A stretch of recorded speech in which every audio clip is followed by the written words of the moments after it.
name's Levi Bowman. I'm from Weldbot. I'm the president. I started the company in 2017.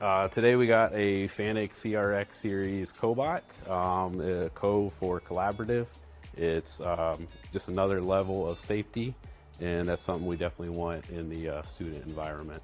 I got a call, and there was a need to update equipment, and we saw an opportunity to help out. I'm Mr. Tyree. I'm the welding instructor here at Lorain County JVS. I'm very excited for the new FANUC Cobot. I've had a pretty extensive background in FANUC robotics.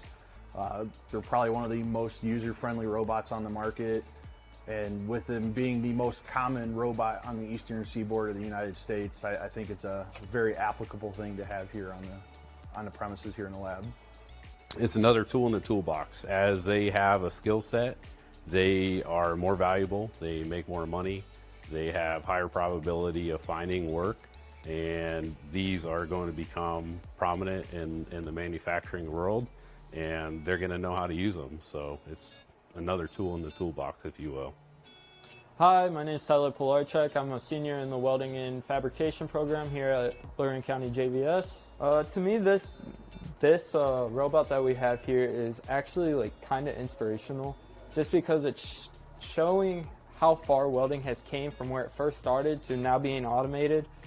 So robotic welding is used every day in the automotive world, other manufacturing, but with the Cobot, it's taking it to the next step and helping to simplify the safety and the controls.